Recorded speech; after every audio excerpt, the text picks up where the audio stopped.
எனக்கு என் பாட்டி தான் ரொம்ப பிடிக்கும். அதுக்கப்புறம் ஏன்னா எங்கள் அப்பா அம்மா சின்ன வயசில் இழந்துட்டேன். அதுக்கப்புறம் நான் ஒரு ஆளை உங்களுக்கு இப்போ இன்ட்ரடியூஸ் பண்ணி விடுறேன். ஏன்னா உங்களோட வீட்டுக்குள்ளே வரும்போது என் வீட்டிலேருந்து ஒரு ஆள் நம்ம இங்கே வரணும்ல. ஆமாம், சீதா லக்ஷ்மி என்னுடைய தங்கை, என் தங்கச்சி.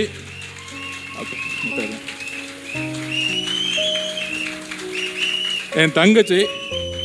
ஸோ அப்போ உங்களோட நான் வரும்பொழுது என்கிட்ட ஏதாவது பேசுறதா கூட என் தங்கச்சியும் குடும்பமாக உங்களோட வந்து ஒவ்வொரு வீடா உங்களோட வரணும். உங்களில் ஒரு ஆளாக என்னை அக்செப்ட் பண்ணிக்கோங்க. இந்த சின்ன வீட்டுக்கு வருவாரா, பெரிய வீட்டுக்கு வருவாரா, குடிசை வீட்டுக்கு வருவாரா, இந்த ஜாதிக்கு வருவாரா, அந்த ஜாதிக்கு வருவாரா, இவர் பணக்காரராச்சு? சத்தியமா இல்லை. எங்கள் அம்மா ஒரு சாதாரண விவசாயி, என் கண்ணு முன்னாடியே இறந்து போனவங்க, வசதி வாய்ப்பு இல்லாமல் ரொம்ப ரொம்ப ஏழ்மையில இருந்து ஸ்போர்ட்ஸ் கோட்டாவில் கவர்மெண்ட் ஸ்கூலில் வந்து படித்து இன்னைக்கு ஒரு பேங்கை உருவாக்கி அந்த பேங்கை விற்றுட்டு வந்த காசை வச்சு அரசியல் மொத்தமாக வரணும்னு அண்ணன் சினிமா விட்டு வந்த மாதிரி என் தொழிலை விட்டு வந்துட்டேன். எனக்கு எந்த தொழிலும் கிடையாது, எந்த குறிக்கோளும் கிடையாது, சம்பாதிக்க வேண்டிய அவசியமும் எனக்கு இல்லை. அப்போ உங்களோட 234 தொகுதியில் இருக்கக்கூடிய நான் சுற்றணும்னு நான் வந்து கிளம்பிட்டேன். அப்போ உங்களோட ஒவ்வொரு வீடாக வரணும்னு நினைக்கிறேன். ஏன்னா என்னை வளர்த்தது எனக்கு 2 பேர் தான் வாழ்க்கையில் வந்து ஒரு லெசனை கற்றுக் கொடுத்தாங்க. ஒன்று எங்கள் அம்மா, இன்னொன்று என் பெரிய அம்மா. எங்கள் அம்மா நல்லா படிப்பாங்க, பெரிய குறிக்கோள் இருந்துச்சு.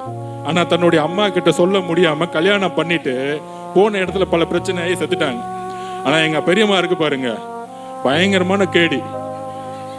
என் பாட்டிக்கிட்ட சண்டை போடும் சின்ன வயசுலயே. என்னது நீ என்ன சொல்றது, நான் என்ன பண்றேன்னு படிக்க போயிட்டாங்க. படிச்சு என்ன ஆனாங்க தெரியுமா? அப்ப ஒரு அடக்கி வச்ச ஒரு சமூகத்துல என்ன ஆனாங்கன்னா தமிழ்நாட்டுடைய ஃபர்ஸ்ட் ஐபிஎஸ் ஆபீசர் ஆயிட்டாங்க. அவங்க தான் திலகவதி ஐபிஎஸ். எங்க பெரியம்மா திலகவதி ஐபிஎஸ் தமிழ்நாட்டிலேயே ஃபர்ஸ்ட் ஐபிஎஸ். எது?